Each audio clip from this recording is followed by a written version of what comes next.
Hey, everybody. Welcome to another episode. We just brought the boys back from a long haul, taking out some mechanoid ships, and figured it would be a good time to just kind of show you guys the inner workings. And it's about time that we also get Shock completely tech priest up. She is going to get herself a whole suite of bionics. We still got to get a new heart. We need lungs. But we only have one. We need kidneys too. And then she's good. And stomach. The goal is to eventually turn Chalk into something that doesn't need food anymore or sleep. We really want to avoid sleep. But we'll get her operated on.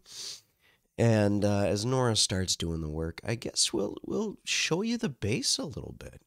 We also, we do have the Mechanator quest that I've been saving to do for part of the miniseries. So, kind of a little sneak peek as to what's coming. We also did make Chalk a Technomancer. We had a spare.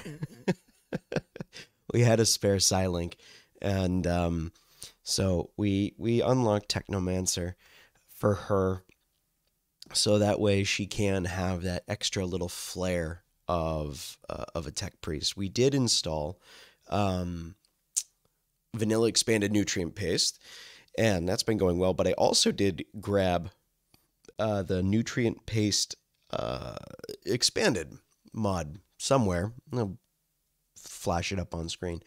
And so we've got Hyper Flower, we've got our nice little stable, and of course our brilliant barracks. But we did increase the amount of nutrient paste, and we've got pipes flooded right to the barracks.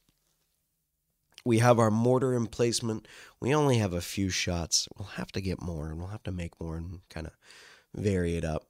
But here is our first wave of defenses that got upgraded to a brand new batch of repair work to cover this side. This side has been my bane of existence this entire playthrough, as mechs have just been gunning it up on this side and have been hurting us tremendously. But we're going to finish up the defenses on this side, and we will get ourselves into a better position so that we don't have to really worry about it so much. And God forbid anyone comes over from the right flank. We'll have the bolter turrets, we'll have the IEDs kind of just as a spot there. All right. Oh, yeah. So as we set up some flashlights here, you can see the redundancy, the redundancy plugs that I have going for this entire defense. Because those bolter turrets in the back there, they tend to screw things up. So, as you can see, we've defended quite a number of drop pod raids, and we've dismantled a ton of mech defenses. And we even have our northern sector las turrets that are the defenses there. In the south, we do have more defensive structures, but this little redundancy plan of it's going to explode, man. Someone's going to throw a grenade in there, and all that's going to explode, and it's going to do absolutely nothing, but it's there for the humor. We have our vanometric power cells. We are expanding our vanometric power, as well as working on advanced power. We are going to have to mine up this LTEX. It's just been sitting there for a while. So this is our base so far, and of course, our War Casket Lab.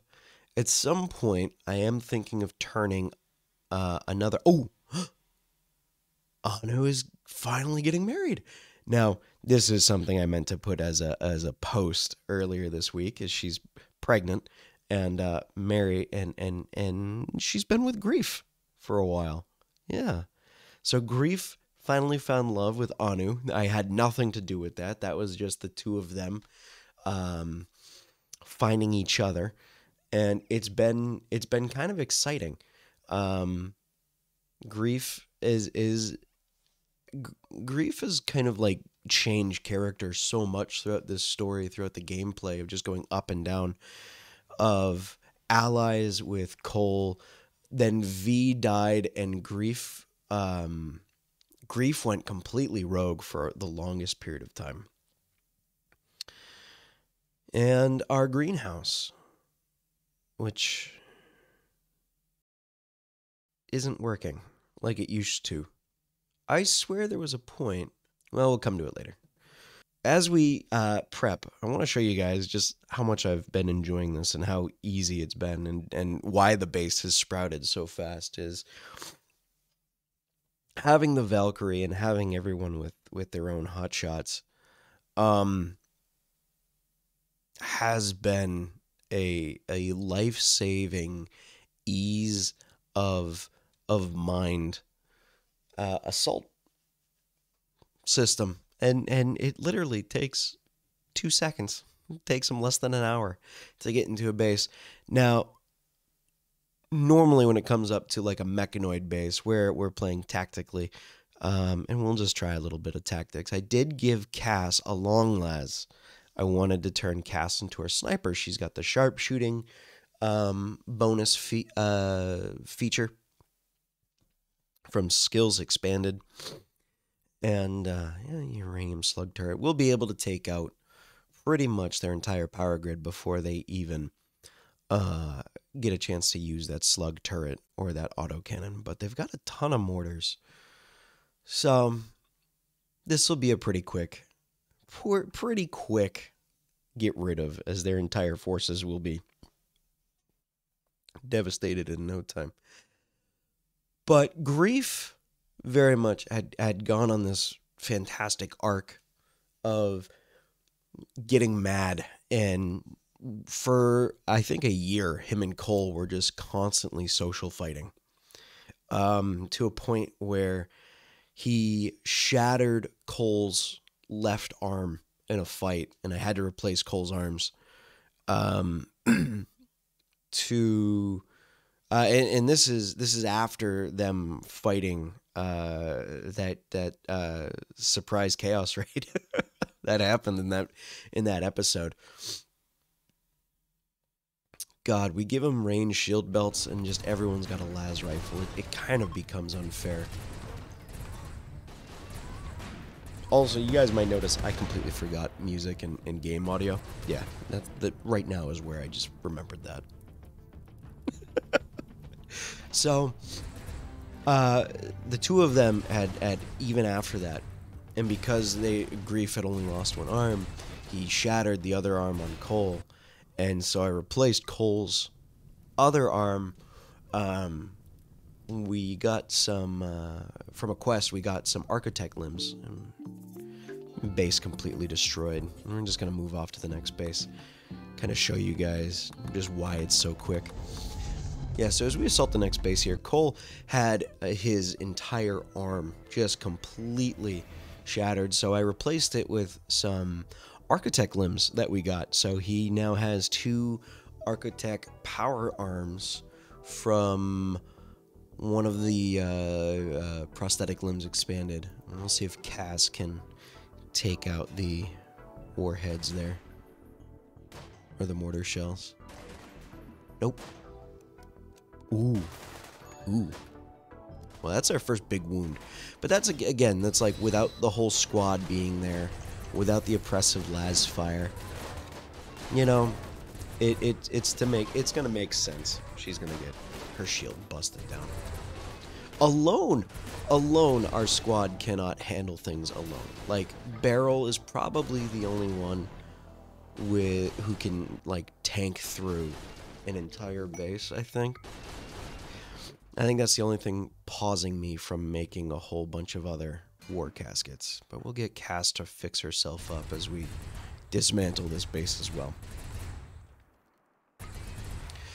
So, in another social fight after Cole came back and had both his architect limbs, he actually ripped. In another social fight, he tore off both of Grief's arms in another social fight. And it ended, and I almost lost Grief because I had stepped away as that fight was going down. And we managed to stabilize Grief just in time. But that was a very close call. And so after that, we finally got Grief back in order. So it turns out that with the greenhouse, the skylights, I could have sworn and this is just me, I was very certain you could use the skylights to grow crops. And I swear I had done it in 1.3. Ooh. Nils. Little baby Nils. Little Auric Nils. There we go. Look at you, Auric. So you're a kid now. How good are you? He's a hero. Oh, this just changed the entirety of the story. This is kind of what I've been waiting for, is like our first hero character, our first naturally born hero. Okay. So because the skylights don't do any extra light anymore for some reason, we're just going to burn up a ton of our chem fuel because we got 5k of it, and we'll just put some chem fuel sun lamps in there. But now that Cole's youngest son is born a hero, I think that puts us in a position that I've been kind of looking forward to for a while. And that's, I think, we're going to be getting into the final stages of Book 1. Or Season 1. Whatever you want to call this. Book 1, Season 1. I think we're in the final stages now. We have a tremendous amount of night hominid encampments here. And we do have the shuttle off at Hot Leano. Leano? Something. And that'd be our way off planet. I don't think we're going to send the whole group off. But I think Cole and I think Nyx have some things planned that we can take advantage of. Don't worry about it. We'll figure it all out. We've got story upon story upon story to take advantage of. So with that, everybody, I want to thank you so much for joining us. Because I think that's going to be where we end today's episode and come up with the continuance. Oh boy, this has been a long time coming. We getting a hero, getting little hero Nils. That is, I think that's going to be the good end note for chapter 1 here. So, or for book 1, season 1, whatever you want to call it. I think that's going to be the good end note. So with that, everyone, I want to thank you so much. Shorts may start up tomorrow, Wednesday. But I have a lot of recording to do for that to get done, so we'll see what happens there. And if not, they will be Thursday, Friday, Saturday, and Sunday. We'll get 4 shorts out this week. All right. Thanks, everyone, for watching. And if you would like to support the channel, I'll give a shout out to our patrons.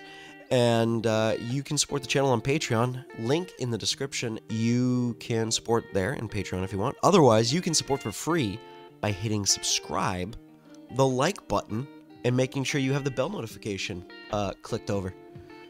And that'll help, the channel. Hey, even comment. Tell me what you thought. Tell me what you're looking forward to seeing as we come up to this. I would love to know. Love to know your thoughts down in the comments below as well. So thank you all. See you in the next one. Peace.